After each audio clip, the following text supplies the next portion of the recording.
Okay, hey guys, it's me, NLD72, your boy, up here, and I'm just gonna basically do a tutorial for how to play Hangman's Gambit in Danganronpa 2. I'm just gonna split it into three parts. I'm just gonna do a basic section, which, I mean, even a casual player could use the basic section, just the pure basics. I'll go for an advanced section, which is if you're learning the speedrun of Hangman's, and then I'll go for like an expert section, which is when you're actually trying to master speedrunning hangmans. So I'm just going to let some hangmans play so we can watch it. If you don't know who I am, I'm the world record holder for basically every Danganronpa 2 gentle category, and you know, the best at hangmans, as you can see by the 3.5 minute gap to second place. So yeah, so let's just start with the basics. I'm just going to let some hangmans play in the background. So the letters spawn in pairs every time. The same two letters will always spawn in pairs. That's basic. Uh, they just keep moving in their direction. Even if you move the letters, they will just keep moving in their direction until they collide, like this T just did. Then they will stop. If they're different letters, they will blow up and you'll take damage. If they're the same letter, they will just stop like this for you to use them. And when they're combined like this, it's about 15 seconds, I would say, until they blow up. They won't stay here forever.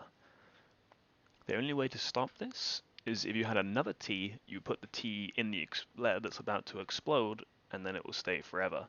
However, when you match more than two letters together, the letter will start getting bigger. Sorry about that. Anyway, two important things to note. Only letters that are in these words will spawn. So this is under the floor. It's the first hangman in the game. It's not really a spoiler. Only the letters from the words under the floor will appear. For instance, a T from the, an N, under, a D. These are the only letters that will spawn. Now, that's the basics. The controls, if you don't know, control to speed up, to make stuff spawn, move and spawn faster. You got spacebar to concentrate, which, I mean, I don't really use because I'm a speedrunner.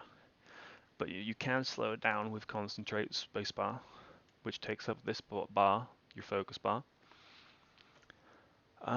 You right click a letter to pick it up, like that. You right click it again to place it. If you place a letter on top of another, it will just instantly join together. And then when the letter is placed, like this T for instance, this is a good example, the T.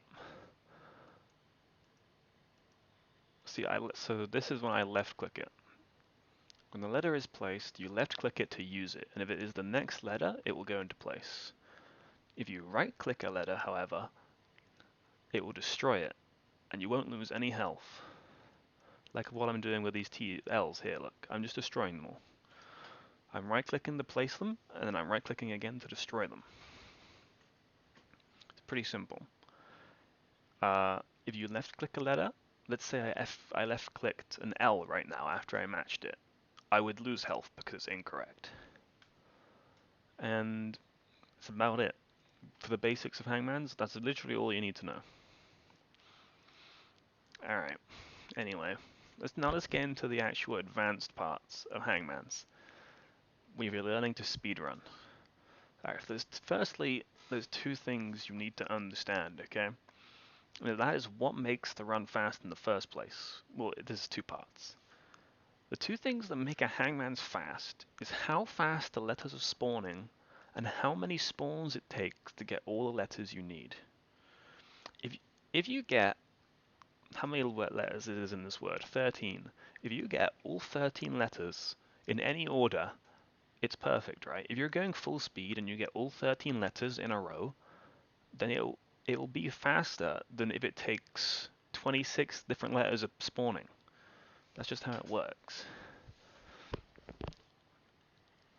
And then, I mean, how fast the letters spawning, that literally just comes down to how fast you're playing and if you're holding control. So that's the first thing you need to be doing is just holding control the whole time, right? It's pretty simple. It doesn't take a rocket scientist to figure that one out. You just want to be holding control the whole time, if you can. You don't have to hold it all the time. Let's see if I can see it in my runs. Sometimes I let go of control when I'm matching stuff, just to make sure I'm, you know, like there. Just to make sure I don't hit something by accident, or just to give me that little bit of extra control. So, the next thing you need to know about is what I'm doing here, which is storing letters on the screen. Now, it's good because, of course, as we said, you want to be doing it in the least amount of letter spawns possible, right? So if you can keep these letters, it will make it faster because you didn't need less spawns. You don't need to wait for a second S to spawn. You already use the first one you already have, for instance. But there is a way that you need to do this. For instance, when you store letters and you match them, you see that I'm not matching them where they are. I'm actually trying to match them towards more the middle. This isn't a great example, but I'm placing them in front of the other letters and letting them hit. The reason for this is because if you match letters at the edge, like this S for instance, if a letter spawns here where my mouse is, it will instantly hit this S and destroy it, right? And there's nothing I can do about that. Whereas this N, I could see the S coming, right? And I could stop the S from hitting it. That's why you need to try store your letters away from the edges. The second reason to do this is that when this S came, look, I'll show you here, I had to let go of control to save the N. This is bad. You never want to be letting go of control. Because my N is not close enough to the middle, I had to let go of control to slow down and protect it. That means I misplayed. You never want to be slowing down, so you always want to put your pairs in the middle of the screen so you don't have to slow down. So now, now we're on to another important concept. When letters are destroyed, it causes more letters to be spawned in. Now that might be confusing to understand. I have another tab open. Do I? No. 1 second. I'm confusing myself. Oh, I was gonna play this one, but it doesn't matter. Who cares? You can. I mean, you can see how I'm storing the letters in this one, right? How I put them in the middle. How I don't worry about them till I need them, basically. Whatever. Blah blah. Okay. So destroying letters. We're just gonna watch this section, and I want you to keep an eye on how many letters are spawning at a time. For now, and then when I start destroying a bunch of stuff, see how many letters are spawning. Like, look how much stuff is spawning at this time when I'm destroying loads of stuff. So when you destroy letters, more letters spawn, and this is why you always want to destroy the letters you don't need. See here, I'm just destroying stuff that I don't need, right? Like from now, just destroying it, because it makes more letters spawn, and the more letters that spawn, the more likely I am to get the letter I need. At the same time, destroying these random letters is also just decluttering the board, which means I'm less likely to lose what I need from it getting randomly hit by something just really random. Like, say like this I spawned. If there's too many letters, it might have just randomly hit another letter if I'm not clearing the board often enough. So it's just important that you keep clearing stuff. If you have nothing to do, you have nothing to match, just clear the stuff that you don't need off the board. Now, another thing. This one is about, what am I doing now? Pairs you don't need. That was pairs you don't need. If you lose one of a pair, that's what I was going to say. Now I want you to watch this. So I need an N here, right? I need this N. I get the N, I match it, but I have a spare N. So you might be thinking, in this situation, what do I do with the N? Do I just keep it? Because, like, what do you do with the N? This is a spare N. No. Let's pretend that I needed the N in the second word, right? Let's say it's conference noon, because why not? Even if I still need this N, I am never keeping a single N. The reason being is because it's just trying to hit my letters. So what I do is either I match it with something so it blows up, or I just place it in the end so it goes off the screen. Look, it's a lot easier. I just place it so it goes away. The reason being, as I said, all letters spawn in pairs. If I need another N, two N's are going to spawn. I don't need to keep this N. I don't need it. So you get rid of it to get rid of stuff on the board. Very simple. Alright. On the topic of having more than two of a letter, you don't want to combine more than two, sorry, of the same letter. Why? It's pretty simple. Because when you combine more than two of the same letter, the letter itself gets bigger, the hitbox expands. This means it's easier for it to get hit randomly. As well as the fact that you don't destroy a pair means that you get less letters spawning. So it's just always wrong to put more than two letters into a single letter unless you're trying to stop it from exploding because it's been there for so long. That is the only time you ever put more than two letters into the same letter. Any other time, it's always wrong. Now, that's about it. The one last bit of advice I will give for anyone trying to learn Hangmans is that do not get stuck practicing the early chapters. The later Hangmans like this are a lot harder than the earlier Hangmans, especially if you're playing gentle. It's less true if you're doing mean, for instance, because they start off harder.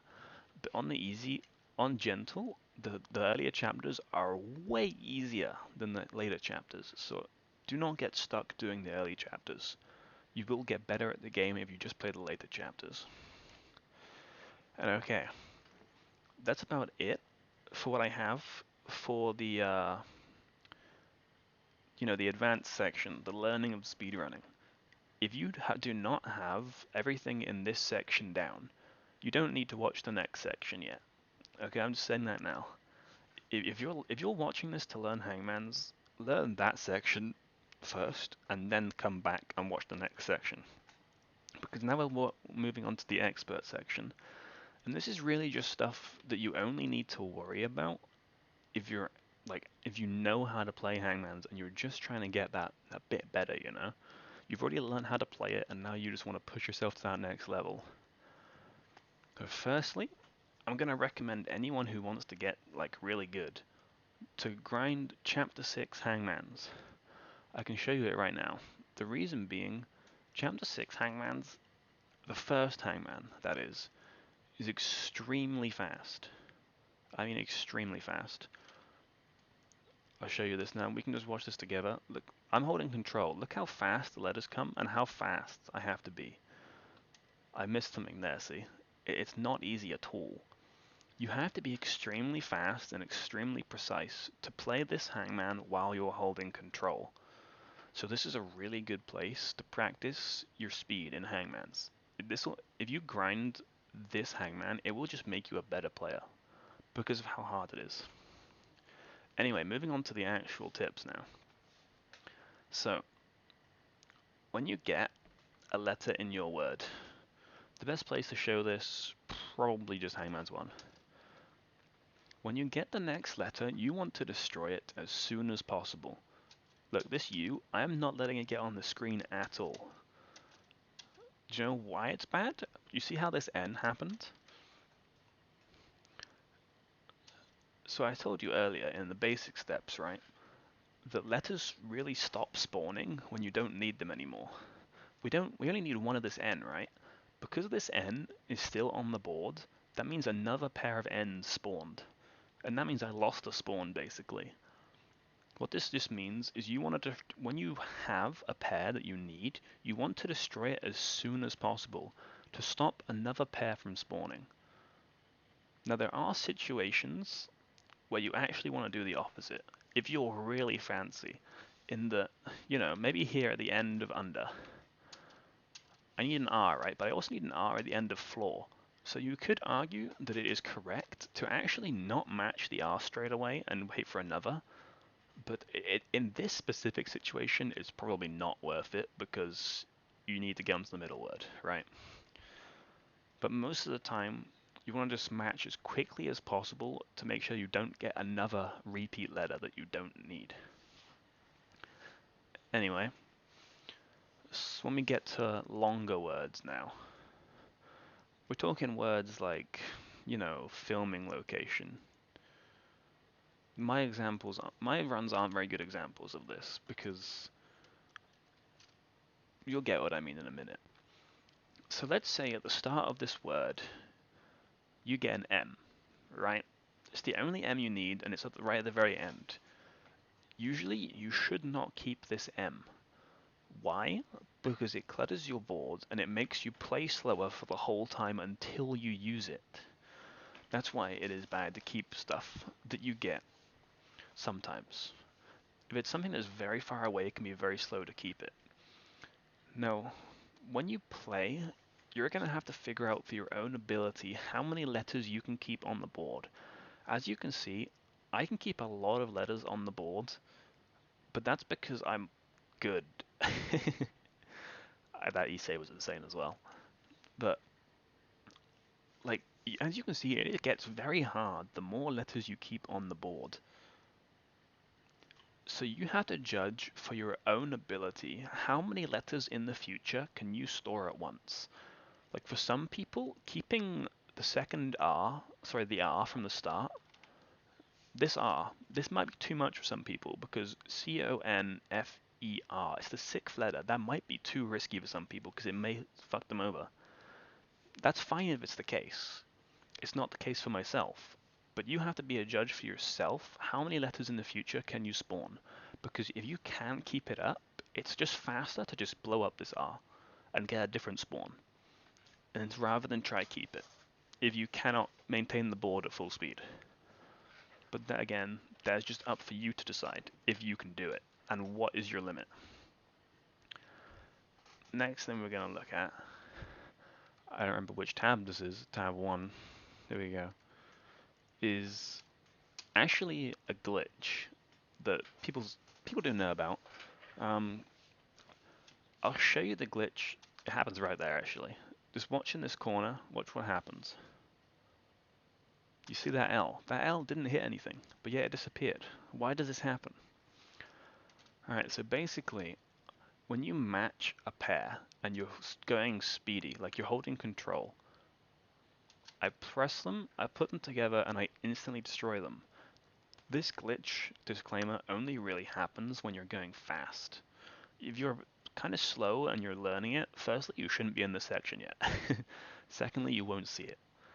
So what happens when you do this, when you place the letter and destroy it quickly, is the hitbox for the letter that I picked up still exists. The hitbox for this L still actually exists. This one. Now imagine this imaginary L moving to the left here, and then it hits the other L. That's what happens. When you match letters very quickly, sometimes the hitboxes survive for like a second after they've been destroyed, and they can hit random letters. It doesn't even have to be an L, it could be anything, but they will not store. Even if they're the same letter, how do I describe this? It's as if, okay, I can describe it. So this destroyed, it's the destroyed hitbox which carries over, not the normal hitbox. So the destroyed hitbox hits the L and causes it to blow up. That's what happens, and I don't think it loses you health. It doesn't. It just destroys the letter. It doesn't affect your health, but it can fuck you over. Now the way to play around this is just to try not to match stuff, very close to other things that you need. But at the same time, what you can do is if you let go of control just while you match stuff, it can actually help inhibit this. I'm not sure that's the right word. It can help prevent this, basically, if you let go of control, because it just makes the hitbox move slower, and it makes it happen less. So it's weird, but if you know it exists, you can definitely play around it, and you will see this more as you get better at Hangman's. Alright, and then we're going to go for one last mechanic, which I'm gonna be honest, I don't think anyone, while at the time of recording this video, I don't think anyone apart from me actually knows this mechanic exists. So basically, what time is that? 3:30? I'm going to show you lane tax run, because I don't have a recorded run with me that is a good example.